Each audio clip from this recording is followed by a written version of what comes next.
Thanks for watching.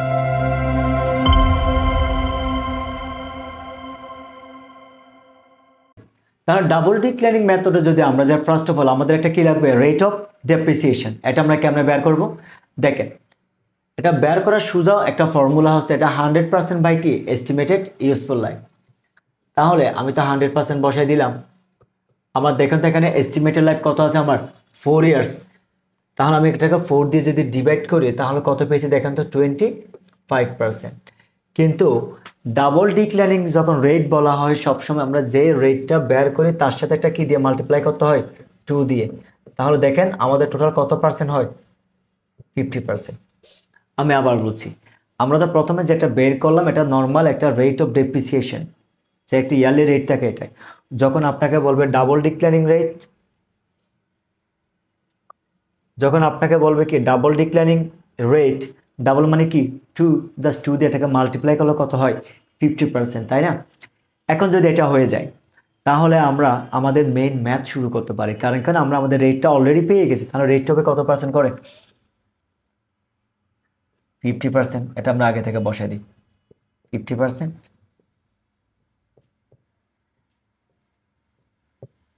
আচ্ছা, আমরা তারপরে রেট বসিয়ে দিলাম book value beginning of the year. তাহলে খেয়াল করে দেখি আমাদের যে একটা কোম্পানি মেশিন পারচেস করছে তার এখানে কত টাকা আছে 18,000 টাকা আছে। তবে এখানে আপনি যখন ডিক্লাইনিং মেথডে কোনো ম্যাথ করতে যাবেন প্লিজ একটা জিনিস মাথায় রাখবেন, এখানে যে একটা আমাদের স্যালভেজ ভ্যালিউ আছে না, আমরা তো মনে করেন স্টিলের মেথডে যখন করি তখন এখানে স্যালভেজ ভ্যালুটাকে মাইনাস করে যে টাকা থাকে ওটাকে আমরা বুক প্রাইসে বা কস্টে এখানে বসে, তাই না?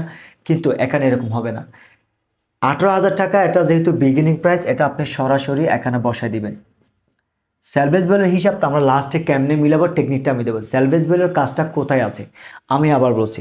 আপনাকে যদি কখনো যদি বলা হয় ডিক্লাইনিং মেথড বা ডাবল ডিক্লাইনিং মেথড অথবা ডিমিনিশিং মেথড অথবা return of method, balance method, যাই বলা থাকুক না কেন, শুধু একটা জিনিস মাথায় রাখবেন, এখানে যখন আপনি বুক ভ্যালুটা বসাবেন এটার সাথে স্যালভেজ ভ্যালুর কোনো কাজ নেই। যে একটা কেনার রেট আছে, যত টাকা দিয়ে কিনছি ওই পুরো টাকাটাকে আপনি বসিয়ে দিবেন। স্টিলের মেথড ওটার হিসেব আছে, এটা আমি ম্যাথ অলরেডি করে দেখিয়েছি আপনাকে। কিন্তু ডাবল ডিক্লারিং মেথড অথবা ডিক্লারিং মেথডের ক্ষেত্রে এটা কোনো কাজই নেই, এটা কাজ থাকবে লাস্ট এসে। দেখি আমরা লাস্ট এসে এটা আমরা কেমনে মিলাবো, এটা আমি টেকনিকটা দিয়ে দেবো। তাহলে 18,000 টাকা, 18,000-এর 50% কত হয় বলেন 9,000 টাকা। আমি আবার আগে টেকনিকে যাচ্ছি, আমি এই কিউমুলেটেডটা সবার লাস্টে গিয়ে করতেছি। কিন্তু এখন কি করব, আমি আমার বুক ভ্যালু থেকে যদি ডেপ্রিসিয়েশন মাইনাস করি, প্রথম বছরে আমার অবচয়ের পরিমাণ ছিল 9,000, আমার সম্পদের মূল্য ছিল কত 18,000।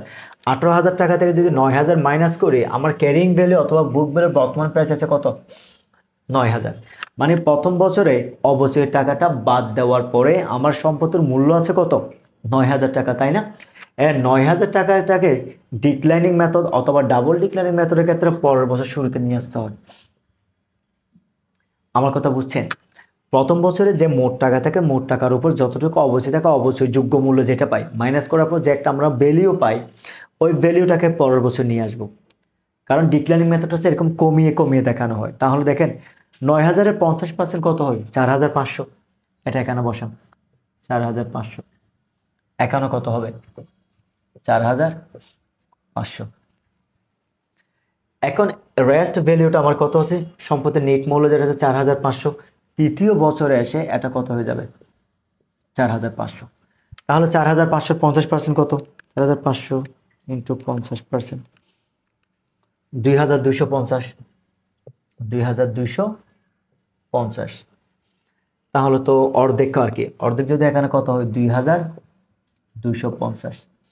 এবার সবাই প্লিজ একটু ফোকাস করেন, আমরা যে একটা কথা বললাম স্যালভেজ ভ্যালিউ, এই কাজটি এখানে আমরা যখন স্টিলের মেথডে যখন করালাম তখন এটা অবিকল মিলে গিয়েছিল, কিন্তু এখানে মিলতেও পারে নাও মিলতে পারে। মোস্ট অফ দ্য কেসে যদি না মিলে, কিন্তু আপনি সেটা কেমনে মিলাবেন, যদি এখানে যদি এই মেথডের মধ্যে একটা যদি ডিস্টারবেন্স থাকে, জাস্ট এই জিনিসটা যদি বুঝেন আর কোনো ডিস্টারবেন্স হবে না।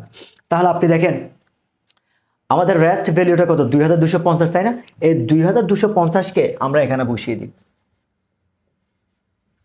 2,250।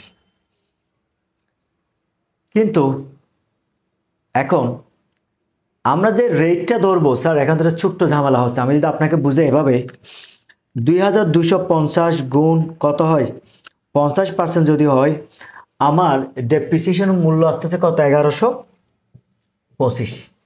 এটা হচ্ছে কি আমার ডেপ্রিসিয়েশন। ভালো করে খেয়াল করে। এখন আপনাদের বুঝতে হবে জিনিসটা কোন জায়গায় সমস্যা। কিন্তু আমি যদি 2250-এর যদি 1125 টাকা যদি মাইনাস করে, এখানে হয়ে যাচ্ছে কত? 1125 টাকা। কিন্তু আপনার স্যালভেজ ভ্যালু আছে কত দেখেন তো? আপনার স্যালভেজ ভ্যালু আছে কত দেখেন তো? 2000 টাকা। তার মানে বছর শেষে আমার যে একটা বুক ভ্যালু থাকা দরকার, এটা অবিকল আমার কত টাকা থাকতে হবে স্যার? এটা 100% আমার 2000 টাকা থাকতে হবে। 2000 টাকার কখনো কম থাকতে পারবে না। কিন্তু এখন আমি যদি 50% যদি ডেপ্রিসিয়েশন ধরি, তাহলে এটাতে 1125 টাকা হচ্ছে। তার মানে এটার উপর আমি কোনো ডেপ্রিসিয়েশন এই বছর আমি কি করতে পারবো না? ধরতেই পারবো না। দেখেন আমি এটা আস্তে করে ইরেজ করে দিছি। আমি আবার বলছি, এখানে যে একটা ডেপ্রিসিয়েশন হবে, ডেপ্রিসিয়েশন ভ্যালুটা কখনো স্যালভেজ ভ্যালু থেকে কি হতে পারে না, মানে কম হতে পারবে না, বা এটা থেকে বেশিও হতে পারবে না। জিনিসটা কেন আমি আপনাকে বলি, আমাদের স্যালভেজ ভ্যালু আছে কত? 2000 টাকা। কিন্তু এখন আমি যদি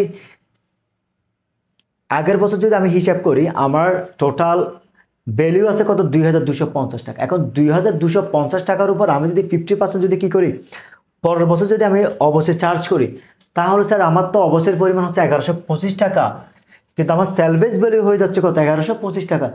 স্যালভেজ ভ্যালু যেটা দেওয়া থাকে, এই যে এখানে আমাদের স্যালভেজ ভ্যালু যে 2000 টাকা দেওয়া আছে না, এটার কখনো কমতে পারবে না। আমার যেটা নেট ভ্যালু আছে, এটা কখনো এর থেকে কমতে পারবে না। তাহলে কি করতে হবে এক্ষেত্রে? অবশ্যই কেমন করবো আমরা দেখেন, যদি 2250 যদি 50 টাকা হয়, আমি ওখানে রাখছি কত? 2000। তাহলে আমি একটা কাজ করি, 2250 মাইনাস কত? 2000। তাহলে দেখেন আমি দেখা দিচ্ছি আপনাকে, 2250 মাইনাস 2000। তখন আপনি শুধু এখানে অপোজিট তথ্য পারবেন কত? 250 টাকা। কারণ কেন? আমার স্যালভেজ ভ্যালু যে 2000 টাকা আছে, এটা আমার অবিকল উঠাই রাখতে হবে। আমার স্যালভেজ ভ্যালু কখনো আমি কম দেখাতে পারবো না। যতটুকু থাকবে ততটুকু দিয়ে দেখাতে হবে, বাকি যেটা থাকে এটা আমাদের অ্যাডজাস্ট করে এরকম মিলিয়ে দিতে হবে। এটা হচ্ছে মিলানোর একটা কমন টেকনিক। আমি আবার একটু রিপিট করি, আপনার ম্যাথের মধ্যে যদি কখনো যদি স্যালভেজ ভ্যালু দেওয়া থাকে, থাকবে স্যালভেজ ভ্যালু কত? 2000 টাকা। আপনার নেট ভ্যালু তো, এটা তো স্যালভেজ ভ্যালু, তাই না? মানে বছর শেষে আমার সম্পদের মূল্য কত টাকা থাকবে? 2000 টাকা থাকবে।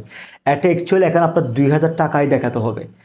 আপনি যদি দেখেন 4 বছর যে ওরা আয়ুষ্কাল দিল আমাকে, 4 বছর যদি আমি চতুর্থ বছরে গিয়ে আমি যদি ডেপ্রিসিয়েশনটা অ্যাপ্লাই করি, এটা হয়ে যাচ্ছে কত? 1125 টাকা। তো 2250 থেকে আমি যদি 1125 টাকা যদি অবশ্যই মাইনাস করি, আমার বুক ভ্যালু হয়ে যাচ্ছে কত? 1125 টাকা। সেটা অনেকটা কমে যাচ্ছে, তাই না? এটা কমতে পারবে না। স্যালভেজ ভ্যালু যে 2000 টাকা থাকবে, আপনার ঠিক সেম 2000 টাকায় রাখতে হবে। তাহলে মিলানোর জন্য কি করবেন, আগের বছরে যে একটা ভ্যালু আছে ওখান থেকে স্যালভেজ ভ্যালু যখন মাইনাস করবেন, যে টাকাটা সারপ্লাস থাকে এটাকে আপনি অবশ্যই হিসাবে দেখাবেন। জাস্ট মিলানোর উপায় হচ্ছে এটা। যেমন এবার দেখেন আপনি, এখন আমরা অ্যাকিউমুলেটেড একটু করে দেখে দেখেন, আপনি এক্ষুনি মিলে যাবে। 9000, 9 4 কত? 13,500। 9000 আর 4500 কত? 13,500। 13,500 সাথে আমরা যদি 2250 অ্যাড করি, তাহলে হচ্ছে 15,750। 15,750-এর সাথে আমরা যদি 250 অ্যাড করে কত হয় দেখেন তো? ঠিক 16,000। তাহলে এবার আপনি মিলান,